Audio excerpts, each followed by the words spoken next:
मुद मंगल में संत समाज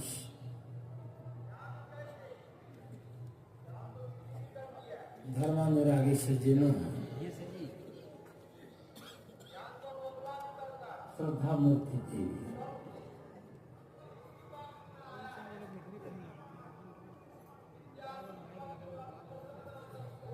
सभी कबीर की पंक्तियां हैं।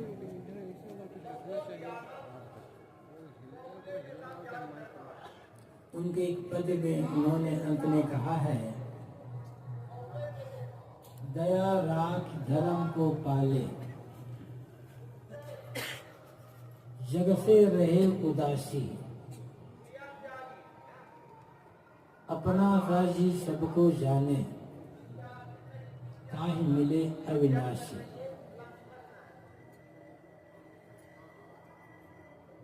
लोग प्रायः प्रश्न करते हैं कि भगवान के दर्शन कैसे होंगे, भगवान से मिलना कैसे होगा, या आत्म साक्षात्कार आत्म कल्याण का काम कैसे होगा, स्वरूप साक्षात्कार कैसे होगा। अनेक शब्द है धर्म के क्षेत्र में, लेकिन शब्द अलग अलग है, तथ्य अलग अलग नहीं है। तथ्य तो एक ही है।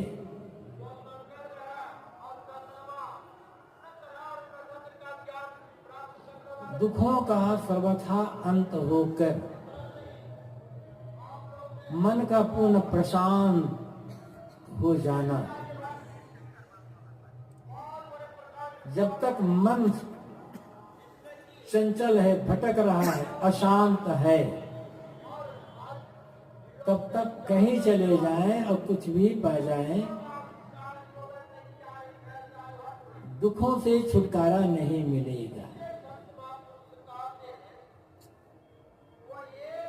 और मन स्थिर एकाग्र होकर प्रशांत हो गया है, मन की सारी हलचल समाप्त हो गई है, तब और क्या चाहिए। आप रोज गाढ़ी नींद में सोते हैं, जब रात में सोते हैं तब कुछ समय के लिए एकदम गाढ़ी नींद लग जाती है। गाढ़ी नींद का अर्थ है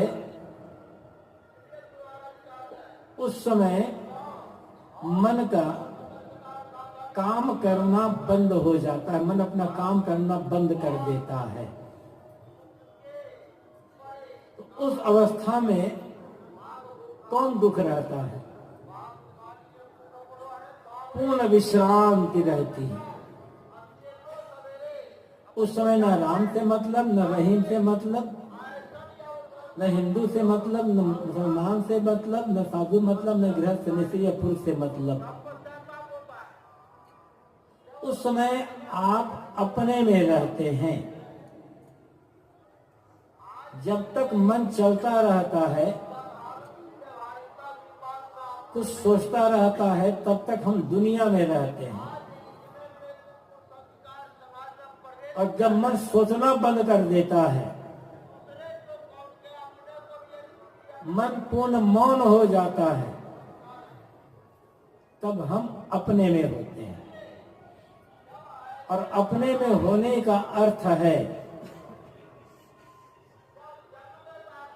सभी प्रकार के दुखों से छुटकारा हो जाना। इसी को मुक्ति अवस्था या मोक्ष की अवस्था कहा जाता है। मिला कुछ नहीं, मिलना समाप्त हो गया। जब मिलना समाप्त हो जाता है, उस समय जो अवस्था होती है उसे आप आत्मा का रहना कहो या परमात्मा का रहना कहो, आत्म साक्षात्कार कहो या परमात्मा साक्षात्कार कहो, ब्रह्म दर्शन कहो, ईश्वर दर्शन कहो, जिस शब्द का प्रयोग आप करना चाहो कर सकते हो।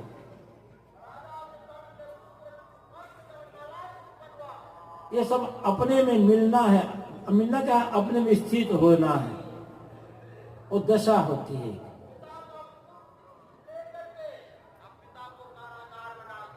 लेकिन इस दशा को सब समझ नहीं पाते।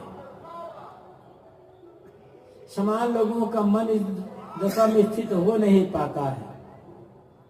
लोग समझते हैं यदि हम कुछ करें, भजन करते हैं, भक्ति करते हैं, सेवा करते हैं, ध्यान चिंतन करते हैं, त्याग तप करते हैं, ये सब करने के बाद कुछ मिले ना तो फिर ये सब करने का अर्थ क्या हुआ, क्या मतलब है सब करने का, कुछ मिलना चाहिए। तो इसीलिए संतों ने, ऋषि मुनियों ने कहा, तुम त्याग तब करोगे, भक्ति भजन सेवा साधना का काम करोगे तो तुम्हें भगवान मिल जाएगा। और भगवान मिलना दुनिया का सबसे बड़ा लाभ माना गया है। भगवान ही मिल गया तो अब और क्या चाहिए।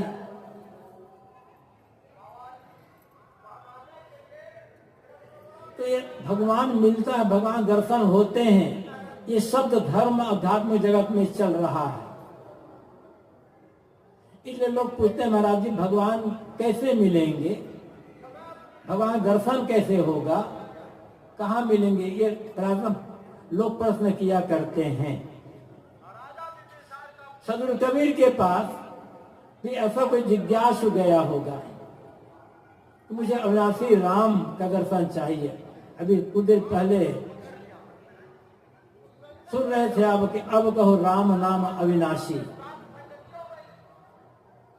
अविनाशी राम, अविनाशी राम ना कहकर आप अविनाशी परमात्मा का सकते हो, अविनाशी अल्लाह का सकते हो, अविनाशी गाड का सकते हो, अविनाशी आत्मा का सकते हो, चेतन कर सकते हो। तो ऐसा कोई गया होगा कबीर साहब पास, कोई जिज्ञासु, कहा महाराज मुझे अविनाशी राम के दर्शन करना चाहिए, मुझे अविनाशी राम, अविनाशी परमात्मा मिलेंगे कैसे, कहाँ मिलेंगे। साहब ने कहा, हाँ तुम्हें मिलेगा जरूर। जो आदमी जिस स्थिति में होता है, जिस भूमि, जो उसकी बुद्धि की क्षमता होती है, उसको कई बार उसी के शब्दों में समझाना होता है, क्योंकि वो उसी शब्द से ही परिचित है। भिन्न शब्द से समझा तो वो समझ नहीं पाएगा। तो साहब ने भी कहा तुम्हें अविनाशी मिलेंगे जरूर, लेकिन उसके लिए तुम्हें कोई काम, कुछ काम करना होगा, कुछ भूमिका तैयार करनी होगी। कहा साहब बताइए हमें क्या करना है। तो साहब ने कहा, दया राख धर्म को पाले, जग से रहे उदासी, अपना साजी सबको जाने, ताई मिले अविनाशी। जो आदमी अपने मन में दया रखता है और शरीर से दया का व्यवहार करता है, ये पहली शर्त है दया।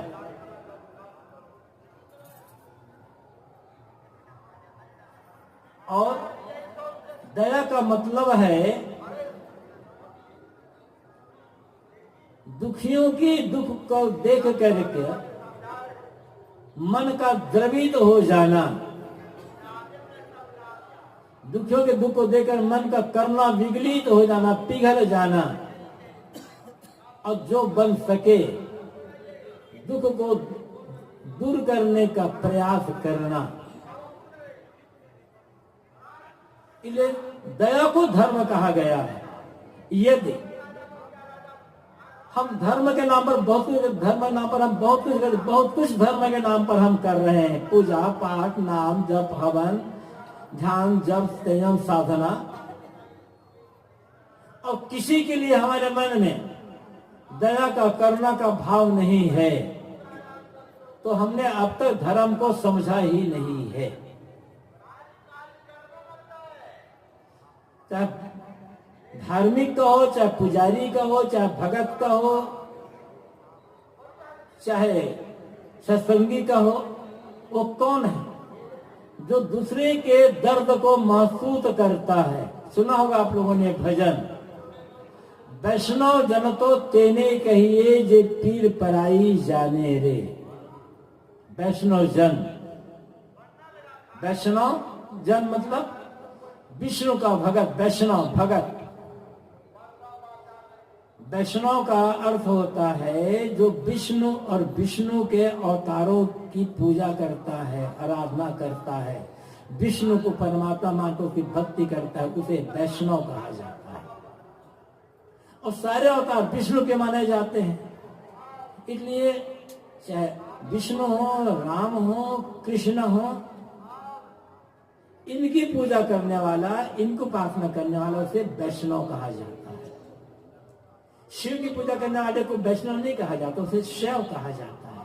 लेकिन सब वैष्णव मतलब हो जाता है भगत। अब धीरे धीरे चलते चलते शब्द के अर्थ बदलते रहते हैं। तो वैष्णव जन तो तेने कहिए, भक्त, धार्मिक, पुजारी, सत्संगी कौन है? जो पीर पराई जाने, दूसरे के पीर को जो जानता है, समझता है। जानने का अर्थ होता है अनुभव करना, और अनुभव करके मन का करना विदित हो जाना, उसको सोच करके दया का भाव मन में आ जाना। इस संदर्भ में एक कहानी में प्राय कहा करता हूं, अनेक बार आप लोगों ने सुनी होगी, फिर से याद करें।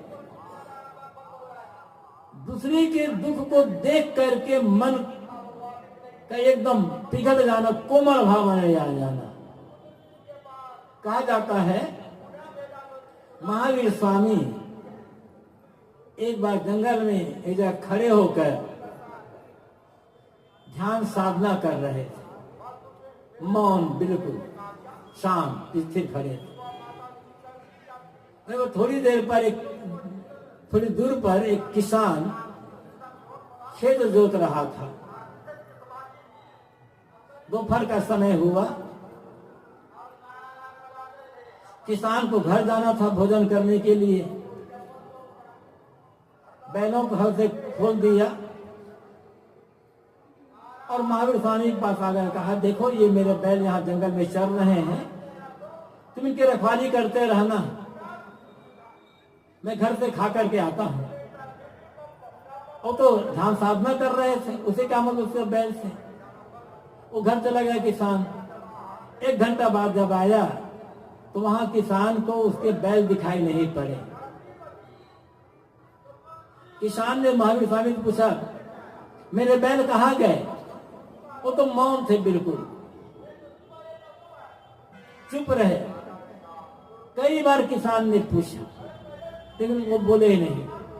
तो किसान अपने बैल को खोजने चला गया। तो आधा 1 घंटा खोजने के पश्चात जब किसान वहां लौट कर आया तो देखा कि जहां महावीर स्वामी तपस्या कर रहे खड़े खड़े, वहीं आसपास में उसके बैल चर रहे थे। तो किसान ने समझा कि ये बैलों का चोर है, ढोंग कर रहा है ध्यान साधना करने का। मैंने पूछा तो मुझे बताया नहीं। अब जब मैं वहां गया तो यहाँ बैल फिर आ गया, अभी एक बैल को लेकर भाग जाता। उसे बड़ा गुस्सा आया, क्योंकि उसे कई बार बोला था तो महावीर स्वामी ने जवाब नहीं दिया था। गुस्सा आया तो उन्होंने जंगल से लकड़ी, पतली लकड़ी काट कर छील करके दोनों कान में ठोस दिया। अब वो कान में लकड़ी ठूसी है, खून बह रहा है। महावीर स्वामी निकाले नहीं उस लकड़ी को। कुछ 2-3-4 दिन बीत गए। फिर भिक्षाटन के लिए महावीर स्वामी एक गांव में गए। घूम रहे थे तो एक भक्त सज्जन ने देखा कि महावीर स्वामी के दोनों कानों में लकड़ी ठोकी हुई है। कहा कि स्वामी जी आप रुक जाइए, एक कान में लकड़ी ठोकी है तो खून बह रहा है, मवाद बह रहा, घाव हो जाएगा, मैं इन लकड़ियों को निकाल देता हूं। रुक गए, लकड़ियों को निकाले तो थोड़ा खून निकला, फिर बंद हो गया। लकड़ियों को जब निकाल दिए तो महावीर स्वामी के दोनों आंखों में आंसू आ गए। तो भक्त ने कहा स्वामी जी, जब लकड़ियां कानों में ठोकी हुई थी तब तो बहुत दर्द हो रहा था, उस समय तो आपके आंखों में आंसू नहीं थे। अब तो लकड़ियां निकल गई, दर्द कम हो गया होगा, तो अब आपकी आंखों में क्यों आंसू आ गए? तो महावीर स्वामी ने कहा कि मेरे कानों में जो लकड़ियां ठोकी गई थी, कभी मैंने कोई गलत काम किया होगा, किसी को तकलीफ देने हुए, किसी कोई पाप किया रहा होगा, किसी को पीड़ा दी रही होगी, उसके परिणाम में मेरे कान में लकड़ियां ठोकी गई और मैंने दर्द सहन किया। लेकिन मेरे मन में एक ख्याल आया, जिस किसान, मैंने तो दर्द को सहन कर लिया, लेकिन जिस किसान ने मेरे कानों में लकड़ियां ठोकी है, उस बेचारे को इस पाप का फल जब मिलेगा उसको लेगा तो कितना दर्द उसे होगा, ये सोचकर मेरे आंखों में आंसू आ गया। यह है दूसरे की पीड़ को समझना। हम ऐसा नहीं समझ पाते, हमें अपनी खुदी से खुशी होती है, बस हम चाहते हैं हमारा दर्द मिट जाए, बाकी हमें किसी दर्द से मतलब नहीं है। लेकिन शायर कहते हैं, यदि तुम चाहते हो आप नाशी आत्मा का साक्षात्कार, आप स्थिति चाहते हो, तो पहली शर्त है दया। और दया का अर्थ है मन से एक सारी कठोरता और क्रूरता का निकल जाना। किसी प्रकार की कठोरता ना हो, और कठोरता रहेगी क्रूरता होगी। किसी के साथ दुर्व्यवहार भी एक क्रूरता ही है। हम समान रूप से हिंसा नहीं करते लोगों की, लेकिन अनजाने में अनेक प्रकार की हिंसा हो जाया करती है। लेकिन मैंने कहा था, दया का अर्थ है यदि कोई हमारा दुश्मन भी है, यद्यपि हमें अपने मन में किसी भी दुश्मनी का भाव नहीं रखना है। कोई गलत आदमी है तो उसे, उसकी संगत से भले हम हट जाए, वो ज्यादा व्यवहार न रखे, लेकिन हम दुश्मनी रखेंगे तो हमारा मन खराब होगा, संस्कार खराब होंगे। कोई हमारे लिए दुश्मनी का भाव रखता है, दुश्मनी का व्यवहार करता है, तो वो जाने। ऐसा कोई आदमी हो जो हमारे लिए दुश्मनी का भाव रखता है और दुश्मनी का व्यवहार करता है, उसको भी तकलीफ मिले, उसके तकलीफ को देख करके ये भाव मन में आना कि ऐसी तकलीफ किसी को भी ना मिले, उसके लिए, अपने शत्रु के लिए भी दया का भाव हो, तब मन कोमल होगा और तब धर्म की साधना पूरी बनेगी। बिना मन के कोमल हुए धर्म का कोई भी हिस्सा काम नहीं आएगा। इसलिए कहा गया कि दया धर्म का मूल है। कबीर साहब ने कहा है, जहां दया तहां धर्म है, जहां दया है वहीं धर्म है। हम दया को छोड़ करके धर्म खोते कहां हैं? धार्मिक स्थलों में हम खोते हैं धर्म को, पूजा ग्रहों में खोजते हैं धर्म को, नदी नालों में खोते हैं, पेड़ पहाड़ पत्थरों में खोते हैं, जंगल की अंधारी में खोते हैं, हिमालय या पर्वतों की गुफा में धर्म खोजते हैं। पूरी दुनिया में खोज कर आ जाए, धर्म आपको कहीं बाहर मिलने वाला है नहीं। और यदि मन में दया है, मन में करुणा का भाव है, तो धर्म खोजने के लिए कहीं भटकने की आवश्यकता नहीं है। दयालु आदमी धार्मिक है, लेकिन दयालु का अर्थ क्या है? दयालु होने का अर्थ यह है, हमारे मन वचन कर्म से किसी को किसी प्रकार की तकलीफ न मिलने पाए। कोई आदमी दुकान करता है और दुकान में मिलावटी सामान बेचता है, 2 नंबर का धंधा करता है, और 2 नंबर धंधा से जो मुनाफा हुआ, तो मुनाफा तो अब कोई आकर के चीटों को आटा चुगाता है और चीटों बिल में चीनी डाल देता है। कहते हैं बड़ा धार्मिक आदमी। धार्मिक आदमी कुछ नहीं हो। धर्म दिखना चाहिए था दुकान में। जब कोई ईमानदारी के साथ व्यवहार करे, मुनाफा लेना पड़ेगा। 2 नंबर का सौदा न बेचे, ग्राहकों को धोखा न दे, ठगे ना किसी को। जब मन से ठगाई का व्यवहार दूर हो जाए तब क्रूरता दूर होगी, कठोरता दूर होगी, और तब मन में दया का भाव आएगा। और बिना दया के धर्म का आचरण हो नहीं सकता। साहब कहते दया राखे, मन में दया रखो, मतलब जिस किसी प्रकार से हो सके दूसरों के दुखों को दूर करने का प्रयास करो। तन से हो तो तन से करो, धन से तो धन से करो, नहीं तो अच्छे शब्द बोलकर, अच्छी वाणी बोलकर, किसी के प्रति सहानुभूति प्रकट करके।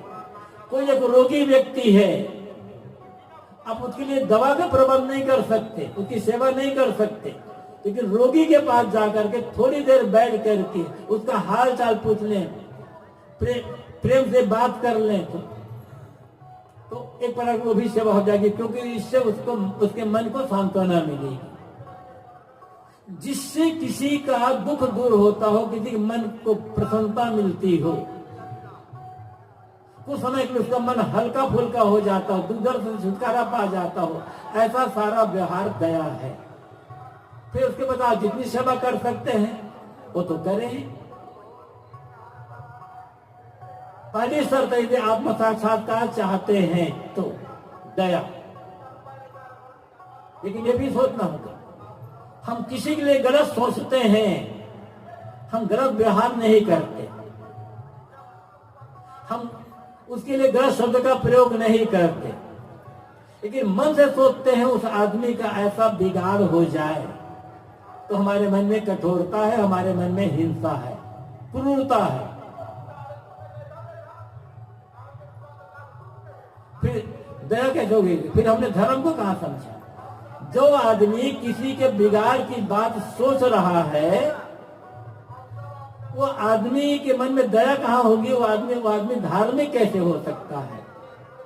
तिलक लगाने से कोई आदमी धार्मिक नहीं होगा, जटा रखने से कोई आदमी धार्मिक नहीं हो जाएगा, जनेऊ पहन लिए, सफेद कपड़ा पहने आदमी धार्मिक नहीं हो जाएगा, और कुछ काम कर तो आदमी धार्मिक नहीं हो जाएगा। आदमी धार्मिक जब हो जाएगा जब मनसा वाचा कर्मणा ना हिंसा का सर्वथा त्याग हो करके दया करुणा अहिंसा का भाव आना चाहिए तब, और इसके बिना धर्म आगे बढ़ेगा ही नहीं। तो साहब कहते थे कि तुम अविनाशी राम को पाना चाहते हो, आत्म साक्षात्कार करना चाहते हो, तो पहली शर्त है दया। दया रखो मन में। फिर धर्म को पाले, धर्म का पालन करो। कि धर्म का पालन करें?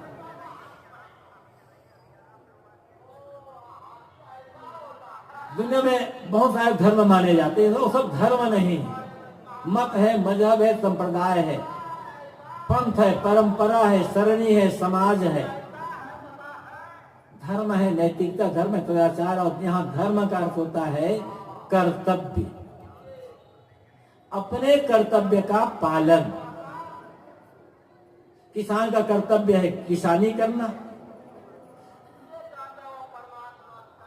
एक व्यापारी का कर्तव्य है व्यापार करना, शिक्षा का कर्तव्य है पढ़ाना, जो कलर का है अफसर है उनका कर्तव्य है ईमानदारी से पूरे समय दफ्तर में, ऑफिस में, कारखाना में काम करना।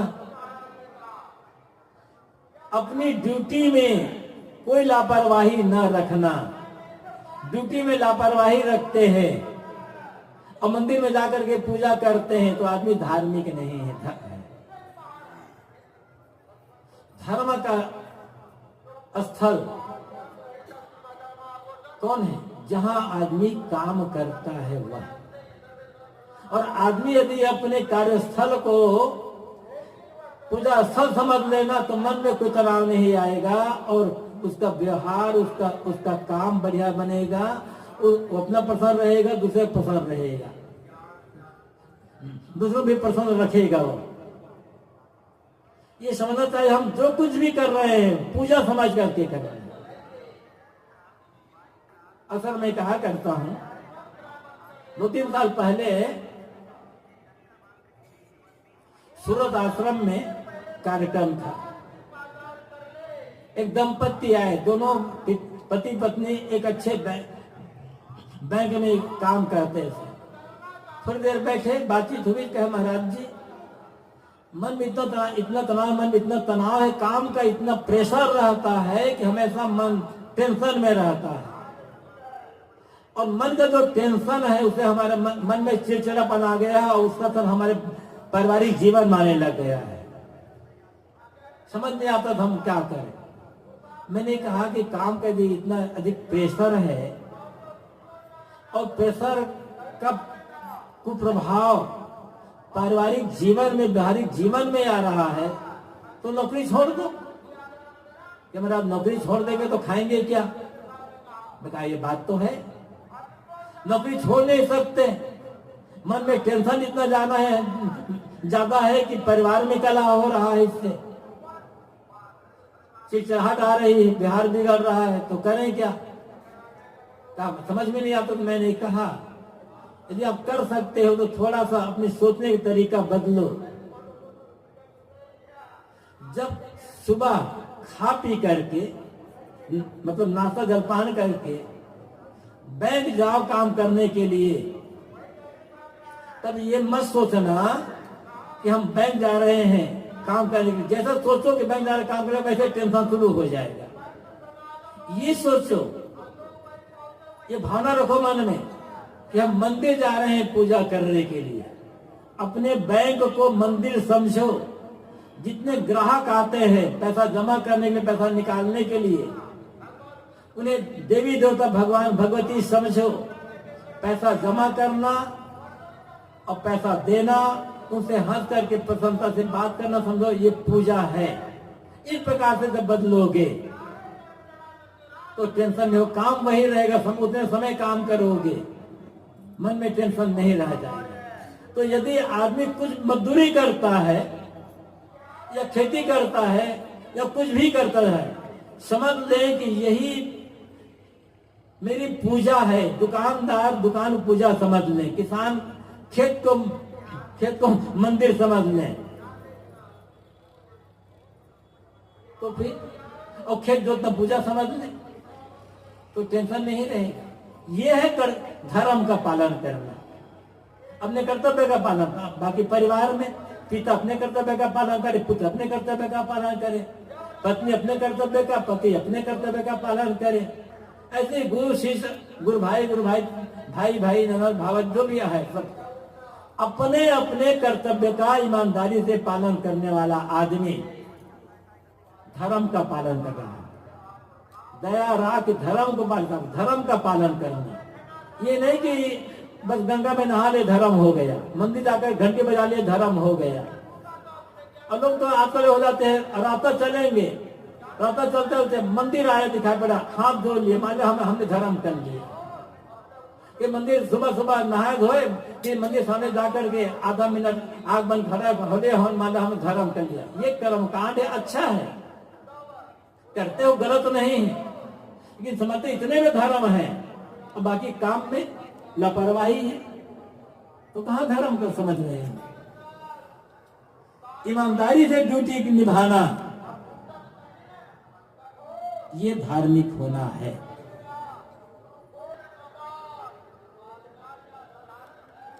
जग से रहे उदास, आप कहते हैं तीसरी बात आप कहते हैं जग से रहे उदास, संसार से उदास रहो। तो क्या मुंह लटका करके बैठ जाए? हम तो कुछ कर ही नहीं सकते, हमसे कुछ होगा ही नहीं, हमारा ये काम बिगड़ गया, हमारा वैसा हो गया, हमारी कोई सहायता ही नहीं करता है, हम तो गरीब आदमी हैं, हमसे भला क्या होगा। ऐसा सोचकर निराश होकर बैठ जाना, क्या साहब इसके लिए कहते हैं? नहीं, साहब इसके लिए नहीं कहते। साहब तो महान कर्मठ, वो तो कहते हैं करो महीना वाला, आप नहीं कहते, अपने बाहुबल का भरोसा करो। और यहाँ तो साहब कहते हैं जोलों का ढोले पे उतारे तोलो आपने कीजिए। जब तक तुम्हारे हाथ पैर काम दे रहे हैं, हाथ पैर चल रहे हैं, तब तो दूसरे भरोसा मत, दूसरे का मुंह मत ताको। साहब तो हमेशा कर्मठ और तत्पर रहने के लिए कहते हैं। फिर यहाँ साहब क्यों कहते जब से रहे उदासी, मतलब संसार के भोगों को देखकर, संसार के चापचिक वैभव को देखकर ललचाओ मत। ललचाते रह जाओगे तो मन में तो लालच है, तो जिस मन में लालच है उस मन में राम कहाँ आ पाएगा? उस लालची मन अविनाशी को समझ कहाँ पाएगा? निर्लोभी मन समझेगा अविनाशी को, निर्लोभी मन राम में स्थित हो पाएगा। उदासी रहने का अर्थ है हमें नहीं चाहिए, हमें आवश्यकता नहीं है, ये भाव मन में रखना। अगर्ज हो जाना, चाहना छोड़ देना, हमारे लिए ऐसा का मतलब किसी से कुछ भी चाहना रखना। बिहार की बात अलग है, बिहार में कहना सुनना पड़ता भी, जाओ ये काम करो, वो काम करो, वो काम करो, काम बताया जाता है, तो बात अलग है। लेकिन अपने व्यक्तिगत जीवन के लिए कोई चाहना न मन में न रखना, सेवा कर देना और भूल जाना, लापरवाह रह जाना। पाने की इच्छा जहां होगी, और पाने की इच्छा हुई तो लोभ बढ़ेगा, यदि पाने की इच्छा पूरी हो गई तो लोभ बढ़ेगा, इच्छा पूरी नहीं हुई तो क्रोध बढ़ जाएगा। तो तुम लोभ भी संसार से जुड़ना है, क्रोध भी संसार से जुड़ना है। लोभ से भी अलग हटना है, क्रोध में अलग हटना है। तो कहते हैं उदास रहो जाओ, ठीक है देख रहे हैं हमारे पास है नहीं तो हम ललचाए क्यों? ललचाने का अर्थ होता है अपने को बेचना, ललचाने का अर्थ होता है अपने को छोटा बनाना।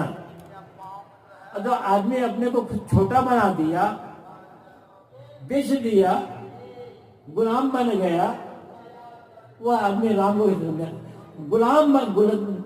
गुलाम बनकर मतलब गुलाम आदमी राम को पा नहीं सकता है। ये गुलामी किसकी? वही माया की गुलामी। अभी सुन रहे थे माया की व्याख्या, देख देख करके ललचाते रहना मन। तो जो गुलाम बन गए आदमी, चाहना बढ़ा बढ़ा कर गुलाम बन गया, ललचा ललचा कर गुलाम बना दिया अपने आप को। तो ऐसा गुलाम आदमी कभी राम को समझ नहीं सकता है। ऐसा गुलाम आदमी कभी अविनाशी आत्मा का बोध प्राप्त नहीं कर सकता, उसमें उसका मन टिकेगा ही नहीं। सबसे ऊपर उठाकर रखो अपने मन को। जब जो मिल जाए संतोष, तृप्ति का भाव, ये उदास होना है। ऐसा नहीं कि हम तो कुछ कह ही नहीं सकते, हीन भावना नहीं लाना मन में। न तो अपने मन में हीन भावना लाइए, हम कुछ कर ही नहीं सकते, हमारे पास ये नहीं, हमारे पास वो नहीं है। और न मन में अहम भाव लाइए। अहम भाव लाना ये भी दुख का कारण होता है, और हीन भावना रखना ये भी दुख का कारण होता है।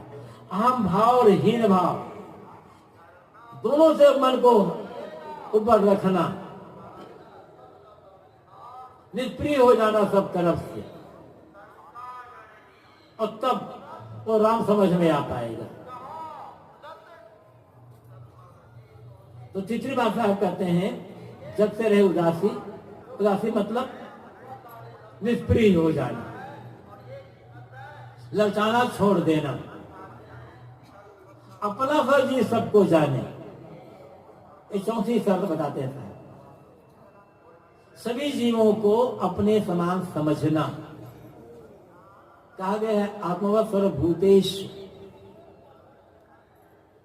सभी प्राणी आत्मवत् है। आत्म मतलब होता है अपना स्वयं। तो आत्मीयता का भाव, और जब आत्मीयता का भाव होता है तो किसी के लिए घृणा नहीं होती, ईर्ष्या नहीं होती, द्वेष नहीं होता। आत्मीयता का भाव जहां होता है वहां चोट पहुंचाने की भावना नहीं होती। आप यहां तक कहते हैं घाव काय पर घालो, जित देखो तित प्राण हमारो। चोट किसे पहुंचाऊं?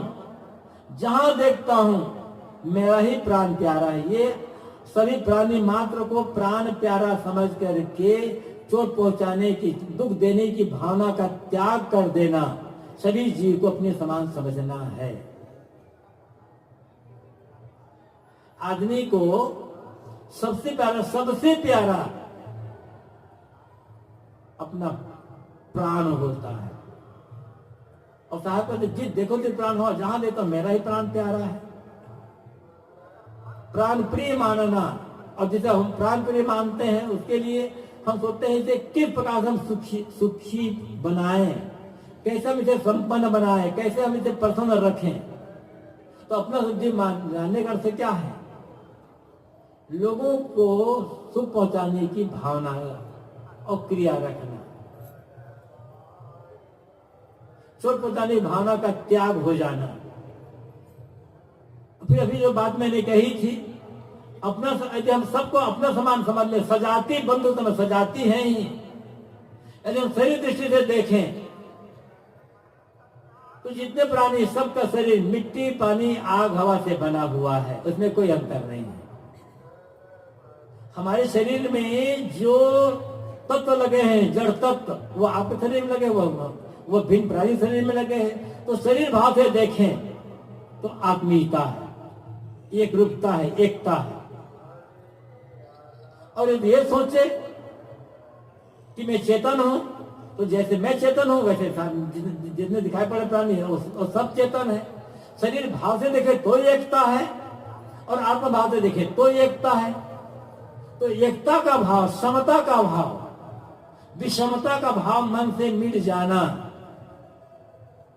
अनेकता का भाव मन से खत्म हो जाना, एकता का भाव मन में रखना, और सबके प्रति दुख देने के भाव का समाप्त हो जाना, ये अपना सजी सबको जाने। आपको इतनी शर्त जब होगा, ये सब से जब मन पूरी तरह से कोमल हो जाएगा